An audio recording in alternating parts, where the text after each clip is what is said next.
ओम नमो भगवते श्री अरविंदाय। ओम आनंदमयी चैतन्यमयी सत्यमयी परमे। आमे श्री अरविंद विरचित दिव्य जीवन ग्रंथर अज्ञानर सीमा शीर्षक विषय संपर्क में आलोचना करुथिले।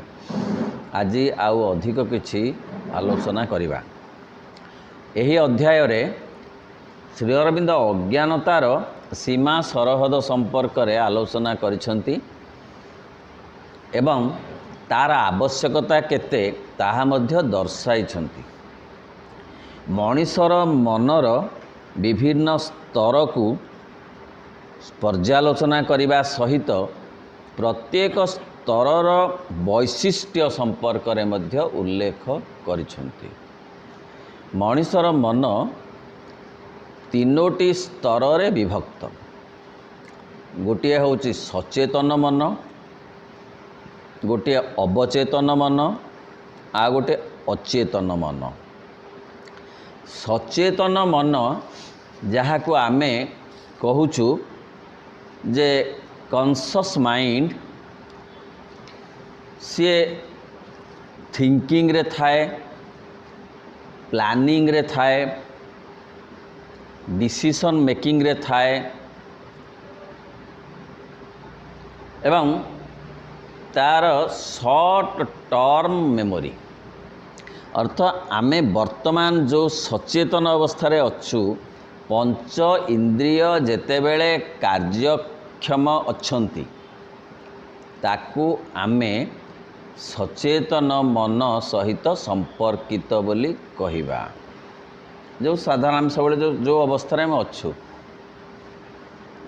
तार प्रच्छद पटरे आउ एक मन अच्छी जहाँ को कहा जाउची अवचेतन मन, सबकॉन्शियस माइंड। सबकॉन्शियस माइंड रो काम होची से कंट्रोल करुची आमर डेली फंक्शन एंड बिहेवियर। आमर बॉडी रो जते एक्टिविटीज ताकू सबकॉन्शियस माइंड कंट्रोल करुची। Breathing, digestion system, blood circulation एगुड़ाक सीए कंट्रोल करुची। आमे जेतेबेले निदरे सोई पड़ुचु सेतेबेले भी हार्ट चलीची, सेतेबेले भी लंग्स चलीची, सेतेबेले भी किडनी चलीची, सेतेबेले ये सब कथा चलीची। ताकू सबकॉन्शियस माइंड ताकू कंट्रोल करुची। आहुरी एक स्तर अच्छी जे होची अनकॉन्शियस माइंड, से होचे अचेतन मन।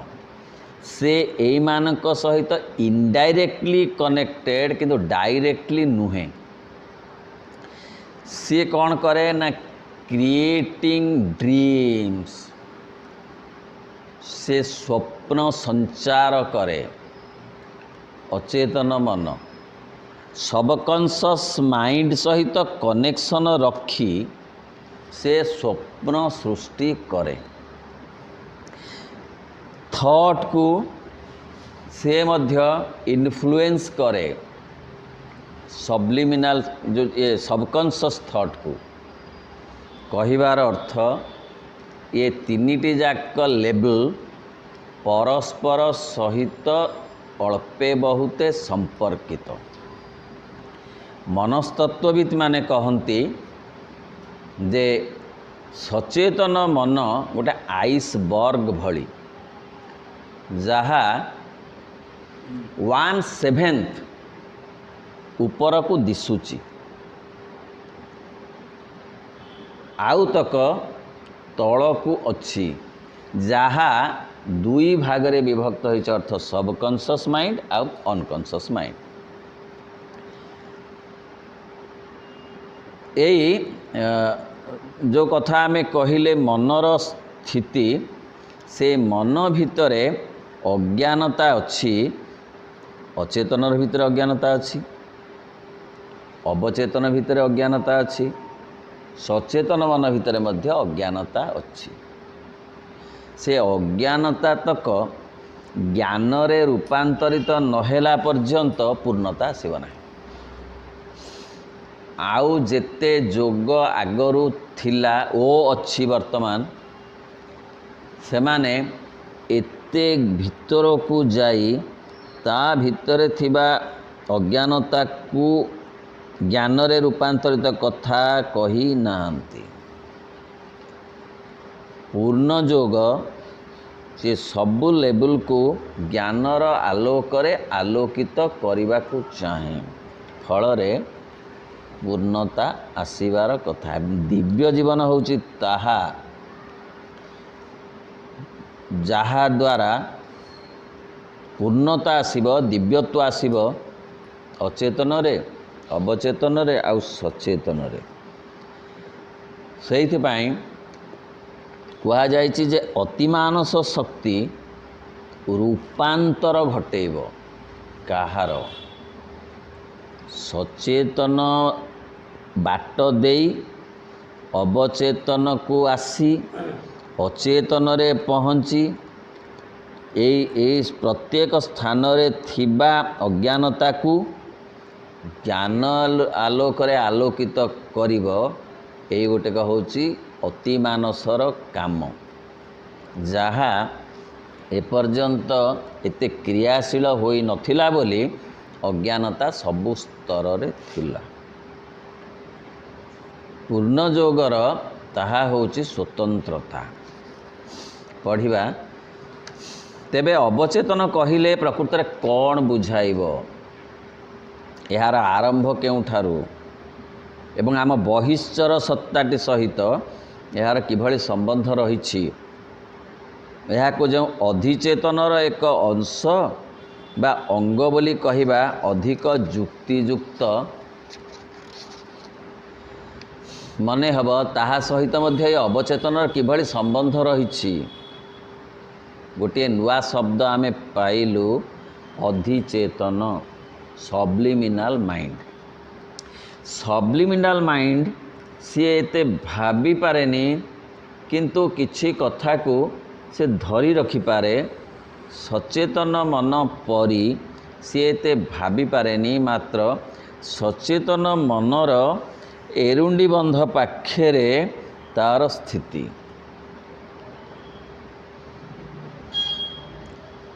ଆଉ ଗୋଟିଏ କଥା ଆମେ ବୁଝି ରଖିବା ଦରକାର ଯେ ଆମେ ସଚେତନ ମନରେ ଥିଲାବେଳେ ଅବଚେତନରେ ମଧ୍ୟ ଅଛୁ। ଏପରିକି ବେଳେବେଳେ ଅବଚେତନରେ ବେଶୀ ଅଛୁ, ସଚେତନରେ କମ୍ ଅଛୁ। ଅଚେତନରେ ବି ରହୁଛୁ, ତେବେ ଅଚେତନ ଅପେକ୍ଷା ଅବଚେତନ ବହୁତ ଭାଷ୍ଟ। ସିଏ ଜନ୍ମ ଜନ୍ମ ଧରି ଯେଉଁ ଅଭିଜ୍ଞତାର ସାରାଂଶ ରଖିବା ସହିତ ଆମର ଏଇ ଯେତିକି ସଚେତନ ଭାବରେ ଆମେ ଯେତିକି ଜୀବନ ବଞ୍ଚିଛୁ ତାର ମଧ୍ୟ ରେକର୍ଡ଼ ଗୁଡ଼ାକ ତା ପାଖରେ ଅଛି। ଅଚେତନରେ ଆହୁରି ଗଭୀର, ମାନେ ଯେଉଁ ସ୍ତର ବାଟ ଦେଇ ସେ ଆସିଛି, ଯେଉଁ ପ୍ରାଣିକ ସ୍ତର ବାଟ ଦେଇ ଆସିଛି କି ବୃକ୍ଷଲତାର ସ୍ତର ବାଟ ଦେଇ ଆସିଛି, ତାର ରେକର୍ଡ଼ ଅଛି ଅଚେତନରେ। କାହିଁକିନା ବୃକ୍ଷମାନଙ୍କର ମଧ୍ୟ ଏକ ଚେତନା ଅଛି, ଯାହା ଆମେ କହିପାରିବୁ ଯେ ଅଚେତନ ଆଉ ଟିକିଏ ସବକନସସ୍, ଅବଚେତନ।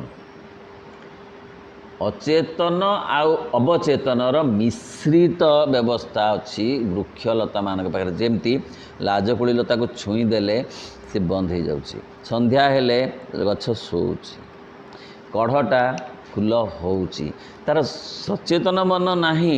ଏପରିକି ଅବଚେତନ ମନ ମଧ୍ୟ ନାହିଁ। ଅଚେତନ ମନ ଟିକିଏ ନାକୁ ଅବଚେତନକୁ ଛୁଇଁଛି। ସେଇ ଅବଚେତନ ଆଉ ଟିକେ ଅଧିକ ହୋଇଛି ପ୍ରାଣୀ ପାଖରେ।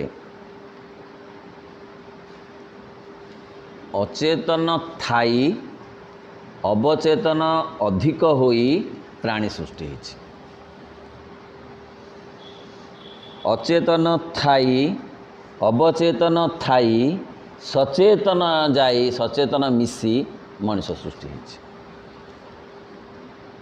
तेणु मनीष पाखरे तीनिटा जाक स्तर अच्छे।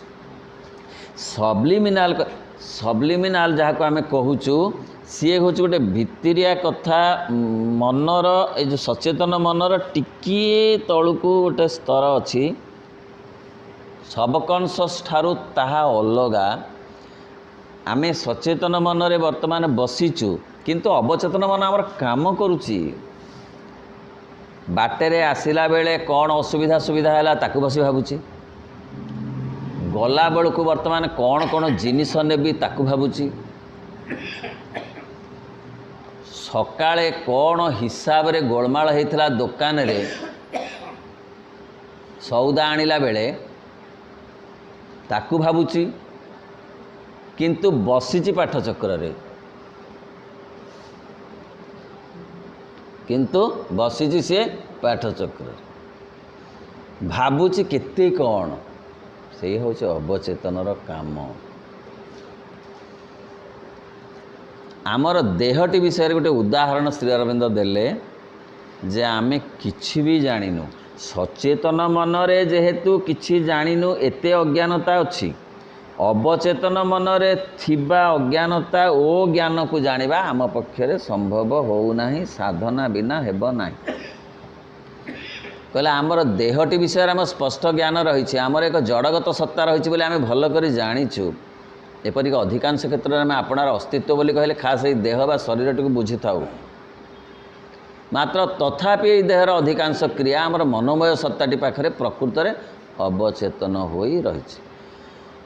सतरे आमे आमको देह बोली ही कहूचु, केबे आमको एक आत्मा बोली कही नाहु, कहवा को अनुभव करी नाहु।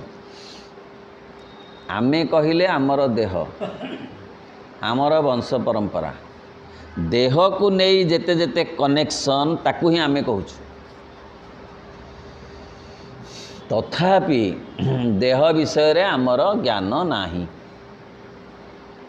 आमर जदि कौन से कारण कहूची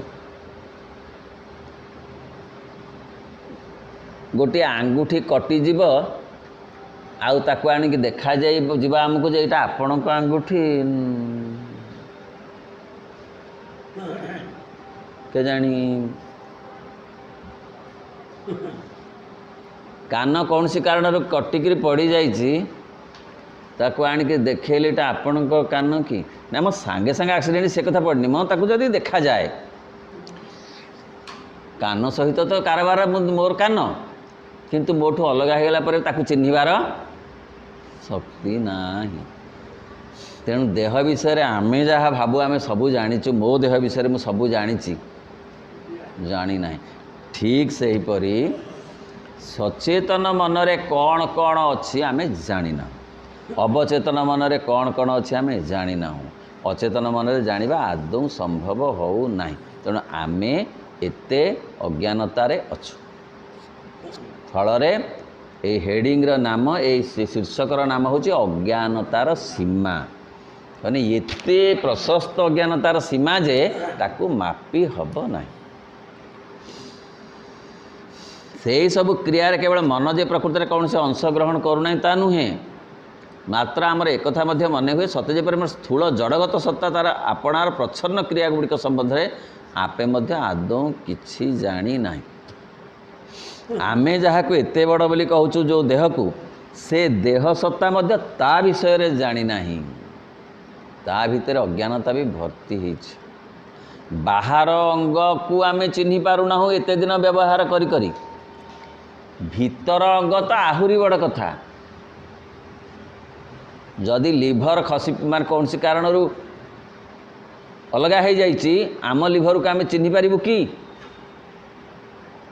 काणिया गुटी चिन्ह होनी।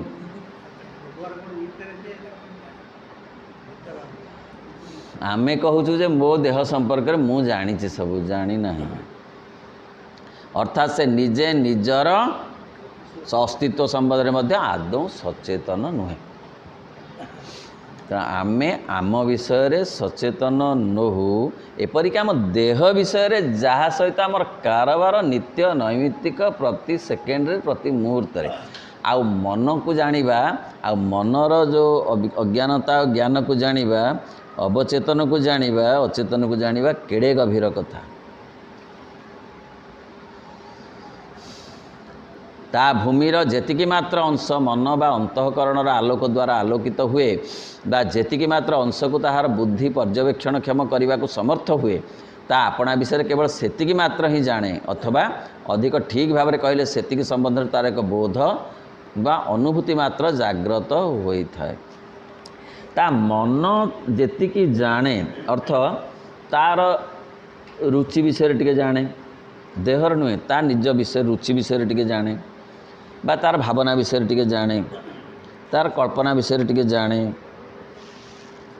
ता मन सचेतन मन को से टिके जाने किंतु पूर्ण भाव में ताहा से जाने नहीं। ता मन विषय रे ताकू रचना लिखा को कुहागले से 4-5 धाड़ी मन विषय रे 4-5 धाड़ी अधिक लिखिपार नहीं। देह विषय रे रचना लेख तुम देह विषय रे तुमे गोटे रचना लेख 10-12 धाड़ी लेखिब। दांत 6टा भांगी जाइछि हाँ आंठू बिंधे पादटी अल्प गोदर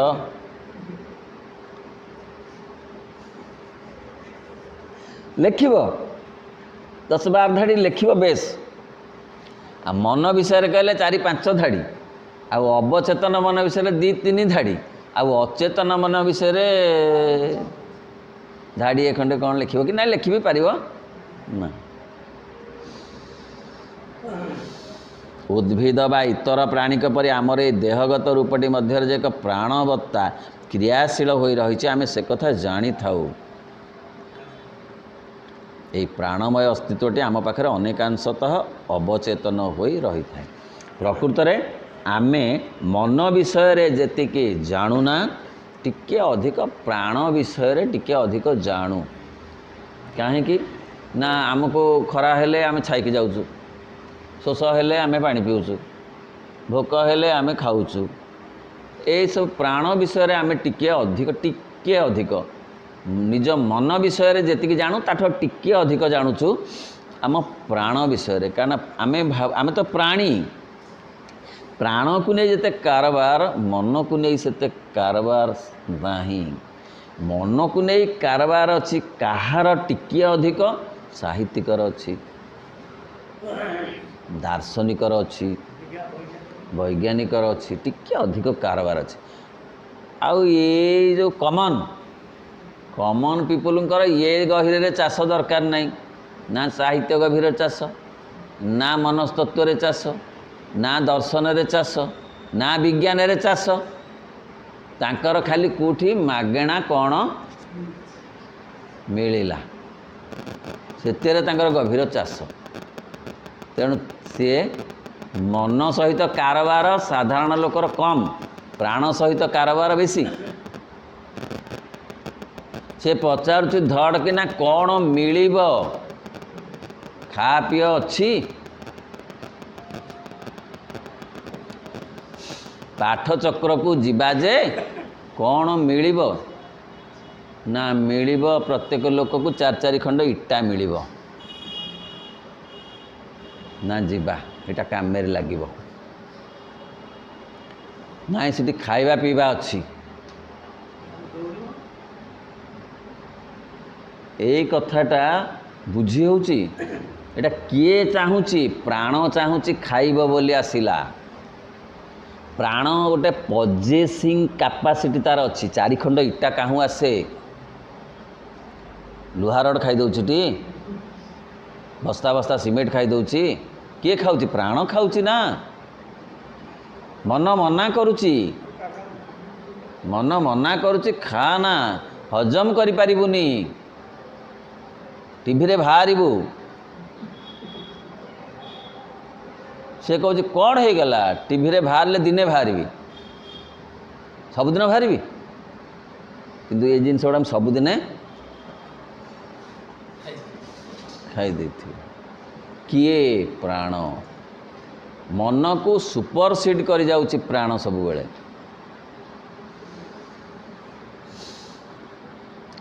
तेणु प्राणवत्ता क्रियाशील हो रही आम से कथा जानी था ये प्राणमय अस्तित्वटी आम पाखे अनेकांशतः अवचेतन हो रही है। तेणु अवचेतन परी माने सब बेले अवचेतन ही रही आमे कौन खूब बेसी सचेतन भाव में एक कथाटा को स्वीकार करुच्च कि खा पी अच्छी कि नहीं बोली भितर बाहरी पड़ुची खा पी अच्छी कि नहीं कौन भावी चिंती मन को गोटे आलोचना करी तापर एक कथाटा कहूँ कि कहना आमर से मध्य से अवचेतन रे ही प्राण कथाटा अवचेतन अच्छे सचेतन को मध्य आसी पारु नाही प्राणर जो भल जिनस गुड़ाक मान जो पजेसिंग जिनस गुड़ाक आसुना ये साधारण जिनस गुड़ाक आसी जाऊँ कारण आम यार केवल केतोटी मात्र गतिस्पंदन प्रतिक्रिया को अवलोकन करने को समर्थ होता प्राणर भी केतेटा कथा सबू कथा नुहे नृत्य गीत भावप्रवणता भक्ति भाव रे जो आवेग ये भी प्राणर कथा जो देह सिहरी जीवा ये भी प्राणर कथा सीए बेसी ना खा पी अच्छी कि नहीं पचारिबा बेसी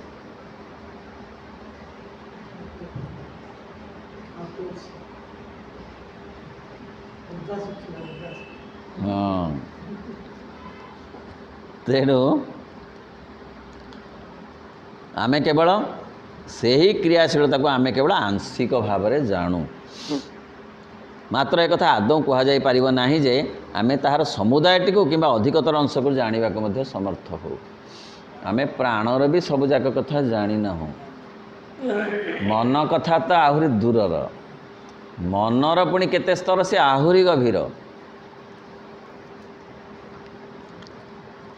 तार तृप्ति और तुष्टि गुड़िक अपेक्षा तार अभाव गुड़ाक सतवा अधिक पराक्रम सहित आसी आम अनुभूति क्षेत्र में अजाड़ी हो पड़ी था प्राणर जो गोटाक अभाव जो हाँ हाँ भावटा म समते सब खाईगले मत किसी देले समते सब पाईगले मुझे पाइल समते सब मिलगला मत किसी मिलना हे मत कहीं खातिर करना मत कहीं मनुष्य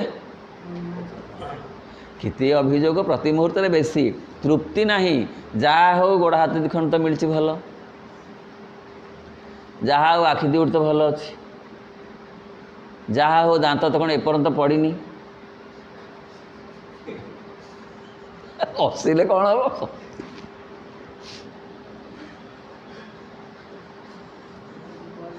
जहाँ एक कथा केबे मन भाविनी भावी जे कौन नाही भाभी तेणु तो अधिक पराक्रम होची आम अधिक कौन अजाड़ी हो पड़ुछि आम पाखरे ताहार सुस्थता एवं से स्वास्थ्यर नियमित छंदटी अपेक्षा ताहार व्याधि आ विघटन गुड़िक आमको बेसी दिशुची अनुभव होची तार जो नाई दिगटा अभाव गुड़ाक बेसी दिशुची भावटा दिशुना भावटा प्राणर भावटा दिशुना मनर भाव तो सहजे आहरी गभीर मनर जो भाव मानसिक संतोष जहाँ को आम सात्विकता बोली कहूँ सी तो आहरी गभीर जहाँ हो मो भितर दया अच्छी भगवान मत टिके श्रद्धा देइचंती समस्त प्रति ये तो मनर व्यापार सी तो आहरी गभीर ये प्राण जी प्राय गोलगोल से तो उतरी होनी से तो पास हो पार कहीं किसी मत मिलानी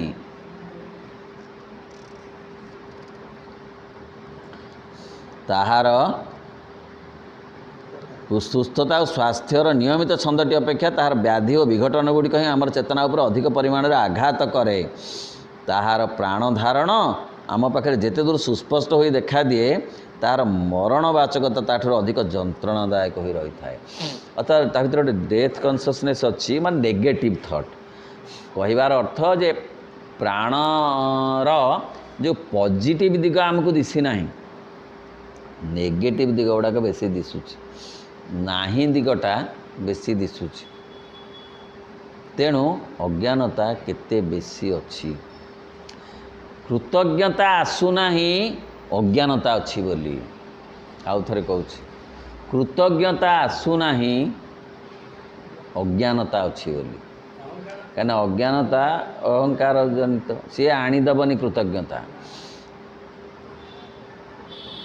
प्राण को से आमे देखिलु से अज्ञानता दृष्टि मन को अज्ञानता दृष्टि सबुठी अज्ञानता दृष्टि देखिबारु कृतज्ञता आसुना से अनसीन पावर प्रति कृतज्ञता आसुना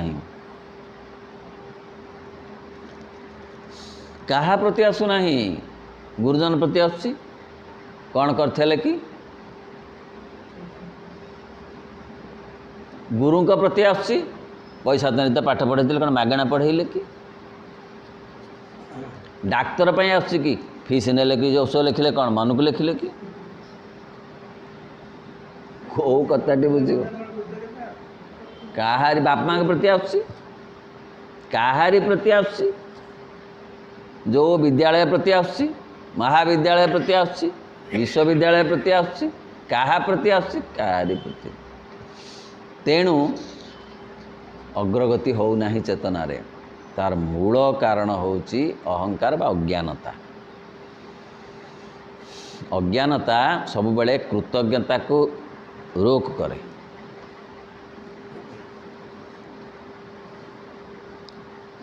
से कहले ना जने कहले आज्ञा कौन है कि ना सी शीघ्र गली जे सेलून को जहा हो मु ताकू टिके अनुरोध कली मत टिके मो चुटी टिके आग काटिदेवा सी किंतु जहा हो मत दयाकोरी आग चुटी काटिदेला मु ताकू सेतिपई जोड़ी नमस्कार पकेली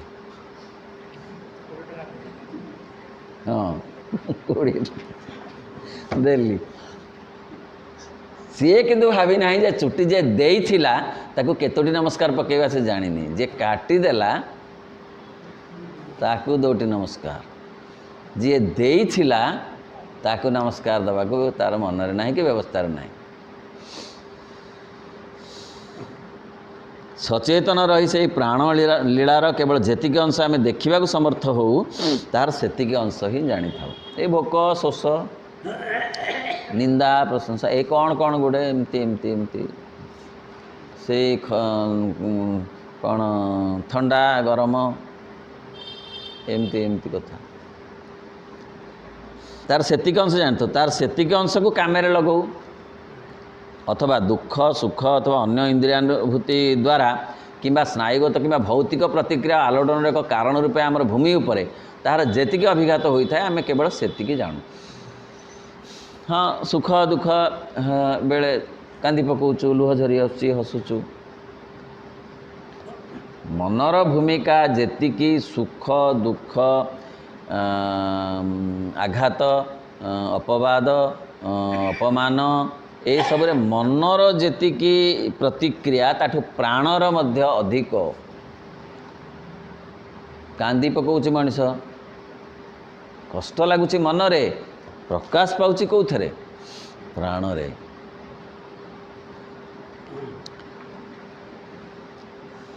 ताठारु लेस मात्र अधिक जानिबा लगी आउ कौनसी संभावना न थाए जेतिकी आमे जानिचु सेतिकी को आमे कहूचु आमे बोली तो यह बाद बहुत कथा अच्छी प्राणर बहुत अपूर्णता अच्छी पूर्ण हवापाई जहाँ पूर्ण हेले दिव्य प्राणरे परिणत हब मनर बहुत अपूर्णता अच्छी पूर्ण हवापाई जहाँ पूर्ण हेले दिव्य मन हब तेणु आमे अनुमान करनेउ जे आमर ए प्राण देहगत भाइटाल फिजिकल पार्ट अंशटीर मध्य आपणार क्रिया विषय आदौ कौन ज्ञान ना तेणु आम प्राण मन ये मिशामिशी मध्य किछि ज्ञान ना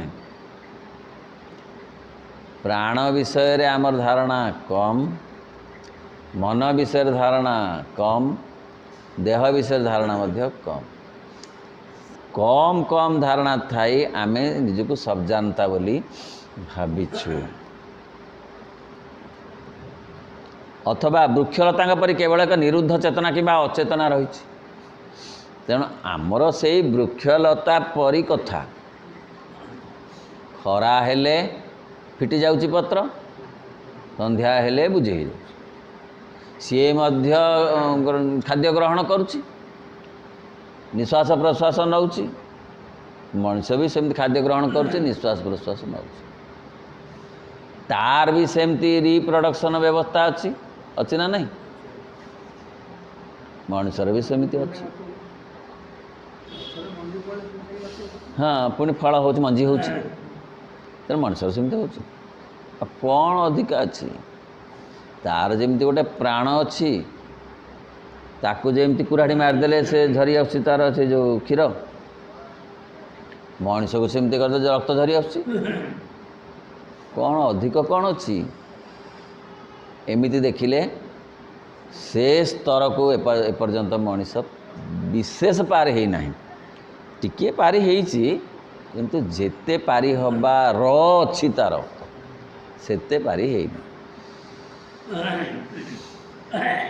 ବୃକ୍ଷଲତାଙ୍କ ପରି କେବଳ ଏକ ନିରୁଦ୍ଧ ଚେତନା ବା ଅଚେତନା ରହିଛି, ବା ବିବର୍ତ୍ତନର ପ୍ରାରମ୍ଭ ସ୍ତରରେ ରହିଥିବା ପ୍ରାଣୀ ଜଗତ ପରି କେବଳ ଏକ ପ୍ରାରମ୍ଭ ସ୍ତରୀୟ ସଚେତନତା ଅଛି। ତାହେଲେ ମଣିଷର ସ୍ଥିତି ମନୋବୈଜ୍ଞାନିକମାନେ ଯେତେ ସ୍ଥିର କରିପାରିନାହାନ୍ତି, ଶ୍ରୀ ଅରବିନ୍ଦ ତାଠୁ ଅଧିକ ସ୍ଥିର କରି କହୁଛନ୍ତି ଯେ କେଉଁଠି ଅଛି ମଣିଷ ନା ବୃକ୍ଷଲତାକୁ ପାରି ହେଇ ଏ ପ୍ରାଣୀ ଜଗତର ଦ୍ୱାର ଦେଶରେ। ପ୍ରାଣ ବି ସେମିତି, ପ୍ରାଣ ଜଗତର ଏ ପ୍ରାଣୀ କହିଲେ ପରା ପ୍ରାଣୀ, ଆଉ ମନ ଜଗତରେ ବି ସେଇ ଦ୍ୱାର ଦେଶରେ ସବୁଥିରେ ଅଛି। କାହିଁକିନା କେଉଁଥିରେ ତା'ର ପୂର୍ଣ୍ଣତା ଆସିନାହିଁ। ପ୍ରାଣୀ ଭିତରେ ମଧ୍ୟ ଏତେ ଟିକିଏ କ'ଣ ମନ ନାହିଁ କି? ଅଛି, ଆଉ ଟିକିଏ ଅଧିକ ବଢ଼ିଯାଇଛି ମଣିଷ ପାଖରେ, କିନ୍ତୁ ଯେତେ ବଢ଼ିବା କଥା ସେତେ ବଢ଼ି ନାହିଁ। ପ୍ରାରମ୍ଭ ସ୍ତରୀୟ ପ୍ରାଣୀ ଜଗତ ପରି କେବଳ ଏକ ପ୍ରାରମ୍ଭ ସ୍ତରୀୟ ସଚେତନତା। ପ୍ରାଣୀ ଗଛ ଭିତରୁ ପ୍ରାଣୀ ଭିତରେ ଅଧିକ ସଚେତନତା ଅଛି। କାହିଁକିନା ପ୍ରାଣୀ ଯେତେବେଳେ ରାସ୍ତା ପାରି ହେଉଛି ସେ 3 ମିନିଟ୍ ଅପେକ୍ଷା କରୁଛି। ମୁଁ ଦେଖିଛି, ମୁଁ ଦେଖୁଛି, ବରାବର ପ୍ରାଣୀକି ମୁଁ ସଚେତନ ଭାବରେ ଦେଖେ। ଜମା ଯାଉନାହିଁ, ସେ ଯେତେବେଳେ ଫିଲ୍ କରୁଛି ଯେ ତାର ଆଉ ଅସୁବିଧା ହେବ ନାହିଁ, ଗଲେ ଏତକ ପାରି ହେଲେ କେତେ ସମୟ ଲାଗିବ, ଓହୋ ତା ପାଖରେ ଇଏ ନାହିଁ କ'ଣ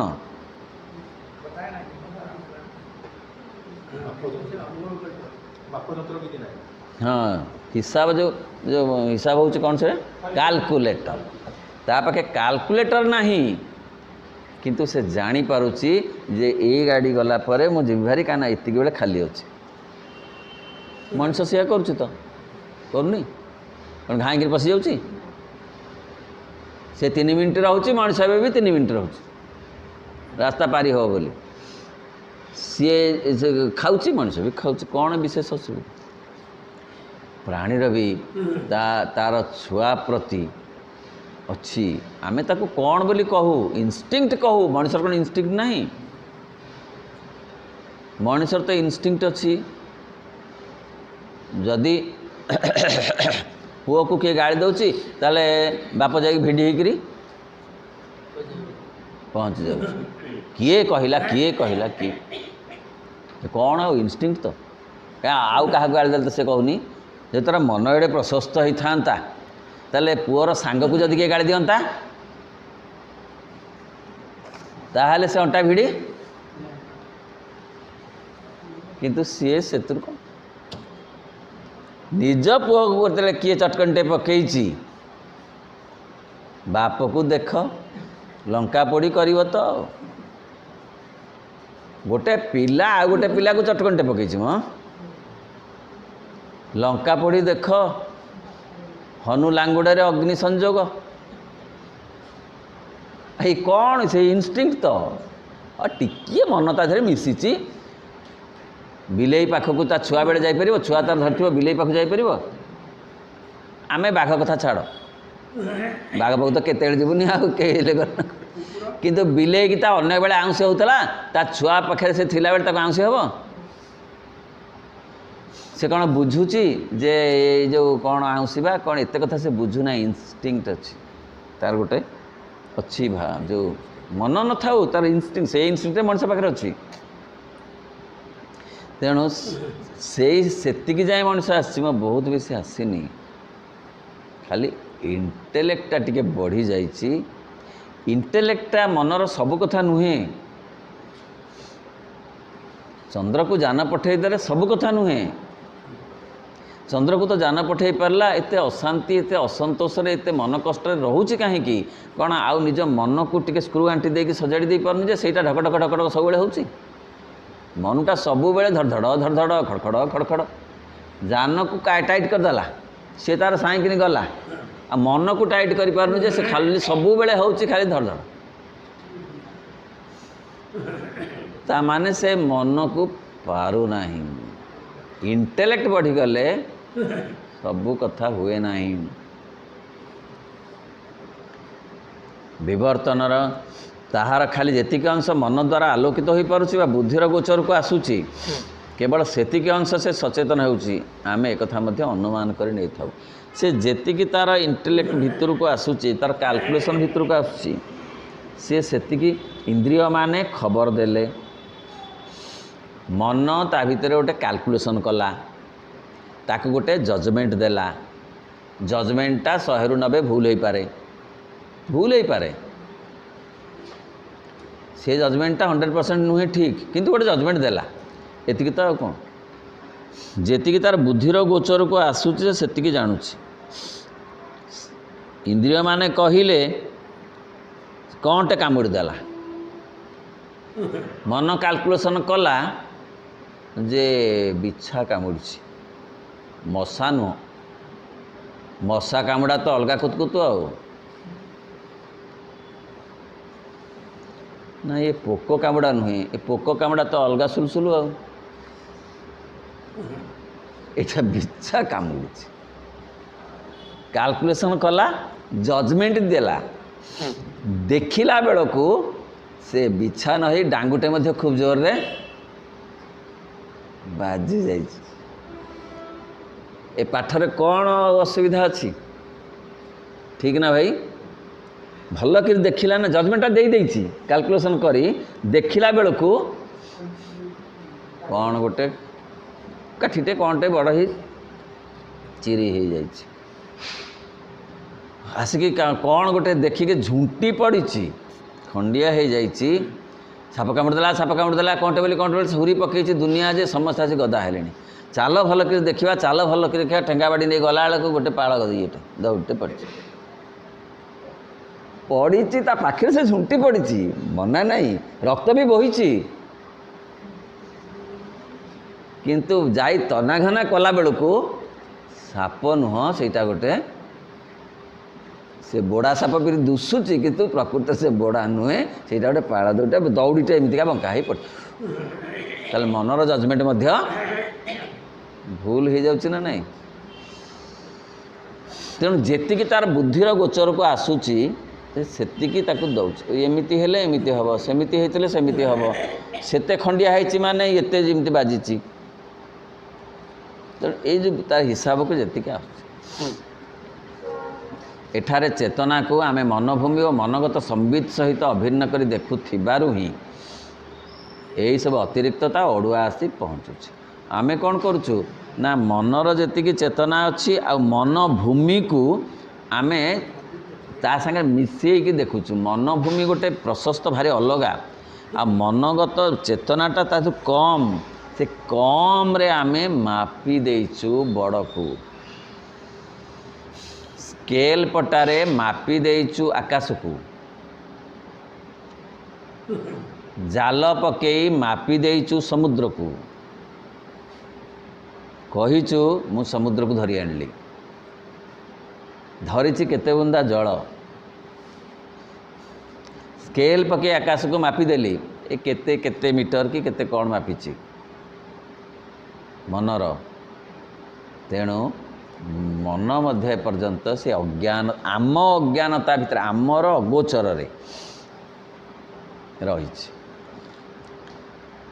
जो सब गति और प्रवृत्ति जड़गत जीवन और जड़ शरीर लगे अत्यंत स्वाभाविक मन केतेक परिमाण से गुड़िक आपणार गति और प्रवृत्ति बोली धरी निए आमर जी दरकार अच्छी आम सेतिकी मात्र जाचु अभिज्ञतारू जाचु जी जी अभिज्ञता करुचु सेतिकी सेतिकी जाचु कि जानुचु किंतु सबू कथा आम जानी ना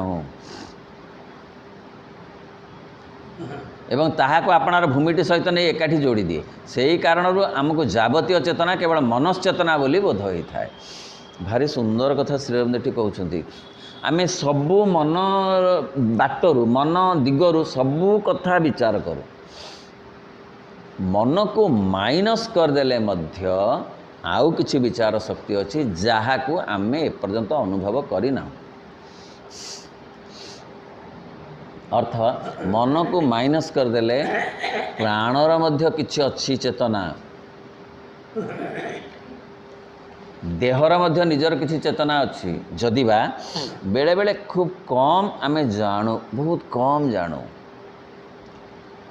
ଯାଉ ଯାଉ ଆଖିରେ କ'ଣ ପଡ଼ିଗଲା, ଆଖି ବନ୍ଦ ହୋଇଗଲା, ସେଠି ମନଶ୍ଚେତନା କାମ କରିନି। ମନ ଭାବିବା ଆଗରୁ ଆଖି ବନ୍ଦ ହୋଇସାରିଲାଣି।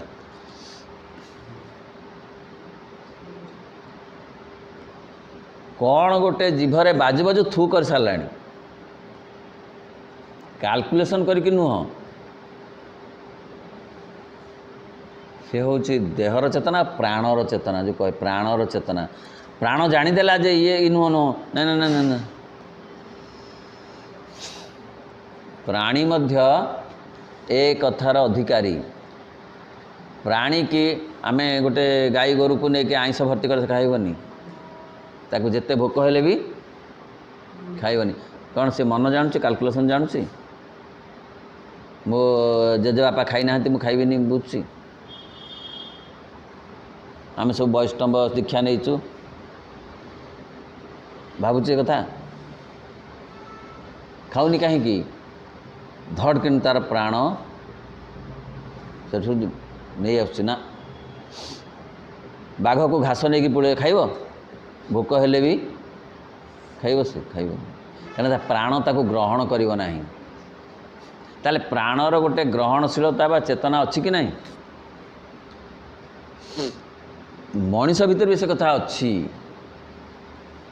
କିନ୍ତୁ ମନ ତାକୁ ଏମିତି ଜାହିର କରିଦେଉଛି ଯେ ବେଳେବେଳେ ସେ ପ୍ରାଣ ତାର ନିଜର ସ୍ୱାଧୀନତାକୁ, ନିଜର ସାମର୍ଥ୍ୟକୁ ପ୍ରକଟ କରିପାରୁନି। ପ୍ରାଣ କହୁଛି ଏତେ ଖାଇବିନି, ମନ କହୁଛି ମାଗଣା ମିଳୁଛି।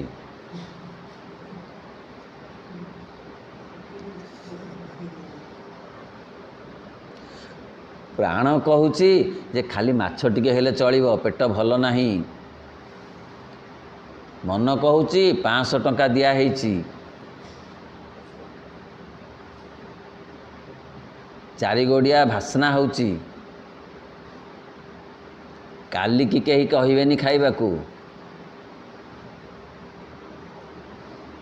କ'ଣ ଭାବୁଛୁ? ପ୍ରାଣ କହିଲା ତମ ଇଚ୍ଛା ପୂର୍ଣ୍ଣ ହଉ। ତେଣୁ ପ୍ରାଣର ଗୋଟେ ଇଚ୍ଛା ଅଛି, କିନ୍ତୁ ପ୍ରାଣ ଇଚ୍ଛାକୁ ଦାବି ଦେଉଛି ମନ। ଆଉ ଭଲ ପାଠ ନୁହେଁ? ଏହା କ'ଣ ଇଏ ଯେଉଁ ଆନୁଆଲ୍ ଫଙ୍କସନ୍ରେ ହେବ? ଭାଇ ଆନୁଆଲ୍ ଫଙ୍କସନ୍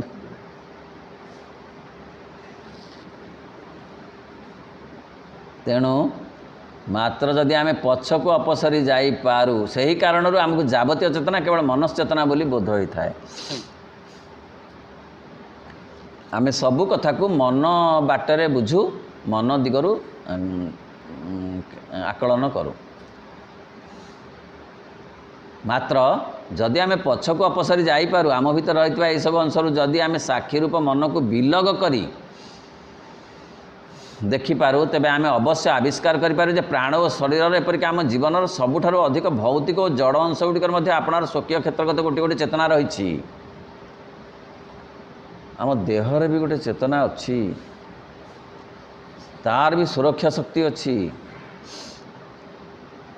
କାଟି ହେଇଯାଉଛି, ଟିକେ ଟିକେ କାଟି ଯାଉଛି, ତା ମାନେ ମୁଁ ATS ନ ନେବା କଥା କହୁନାହିଁ। ATS କ'ଣ ସୁଖଉଛି? ସିଏ ପ୍ରତିଷେଧକତା ଆଣି ଦେଇପାରେ। ସୁଖଉଛି କି?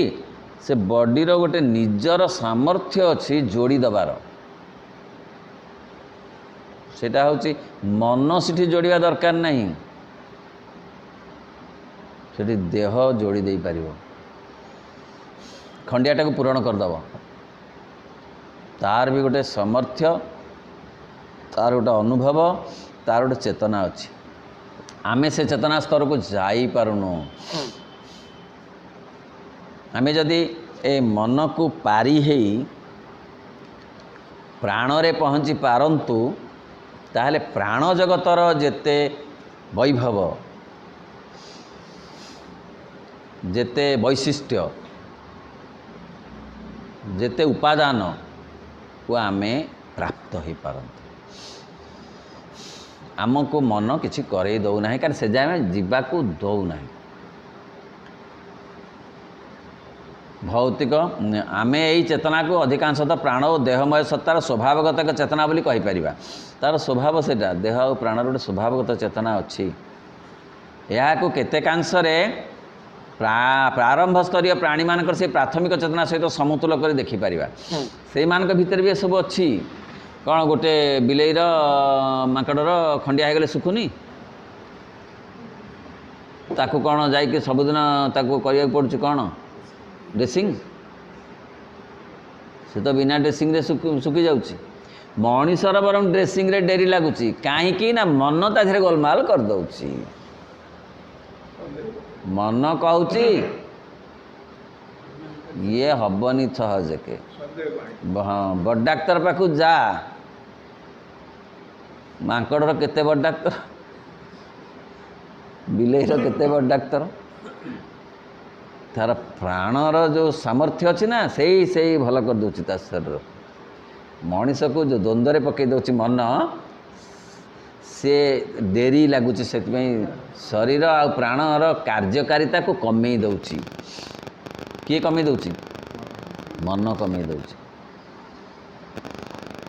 ମାତ୍ର ଆମ ଭିତରେ ଆମର ମନ ଏଗୁଡ଼ିକ ଆଂଶିକ ଭାବରେ ଆପଣାର କରି ଗ୍ରହଣ କରି ନେଇଛି ଏବଂ ସେହି ପରିମାଣରେ ସେଗୁଡ଼ିକୁ ମନମୟ କରି ରଖିଛି। ସବୁକୁ ମନମୟ କରି ରଖିଛି ମନ। ମାତ୍ର ଆମ ଭିତରେ ଯେଉଁ ମନଶ୍ଚେତନା ରହିଛି, ଏହି ଚେତନାଟିର ନିଜସ୍ୱ ସ୍ୱତନ୍ତ୍ର କ୍ରିୟାଟିର ତାହାର କୌଣସି ସ୍ଥାନ ନାହିଁ। ପ୍ରାଣ ଚେତନା ବହୁତ ପରିବ୍ୟାପ୍ତ ମଧ୍ୟ। ପ୍ରାଣ ଚେତନାର ଭିତ୍ତି ଉପରେ ଯେତେବେଳେ ମନର ଅଭିବ୍ୟକ୍ତି ଘଟିଛି, ତାହେଲେ ଅଭିବ୍ୟକ୍ତି ଠାରୁ ଭିତ୍ତିର ଓସାର ଆଉ ଲମ୍ବ ଅଧିକ ନୁହେଁ?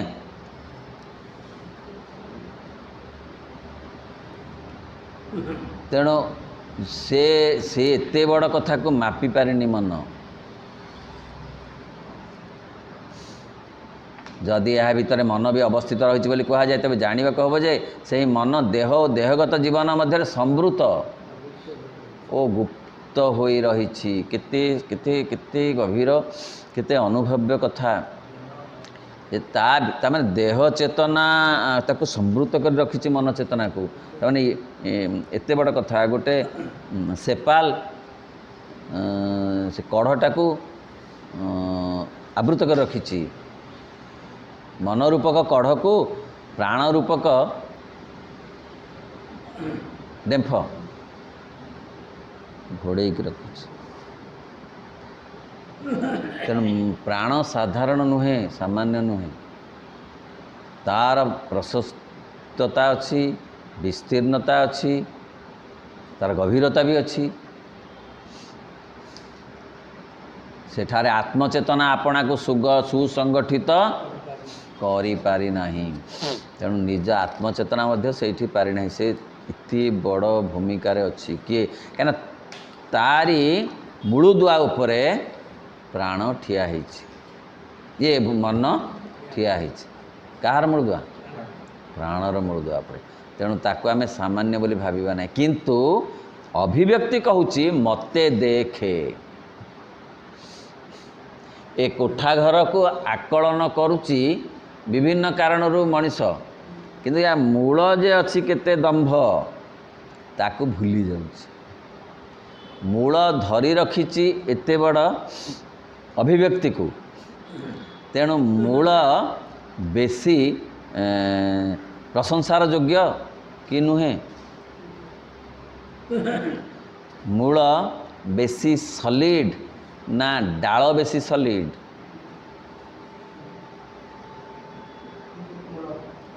ମୂଳ ଦମ୍ଭ ନହେଲେ ଡାଳମାନଙ୍କର ଓଜନ ବୋହିପାରିବ?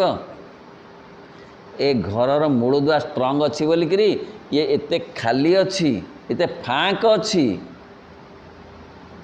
କିନ୍ତୁ ସିଏ କେତେ ସଲିଡ୍ ବୋଲି ଏ ସବୁ କଥାକୁ ସେ ଧରି ରଖିପାରିଛି। ତେଣୁ ତା ଉପରେ ଗୁରୁତ୍ୱ ଯେତିକି ଦେବା କଥା ମଣିଷ ଦେଇପାରି ନାହିଁ। ଓମ୍ ନମୋ ଭଗବତେ ଶ୍ରୀ ଅରବିନ୍ଦାୟ। ଓମ୍ ଆନନ୍ଦମୟୀ ଚୈତନ୍ୟମୟୀ ସତ୍ୟମୟୀ ପରମେ।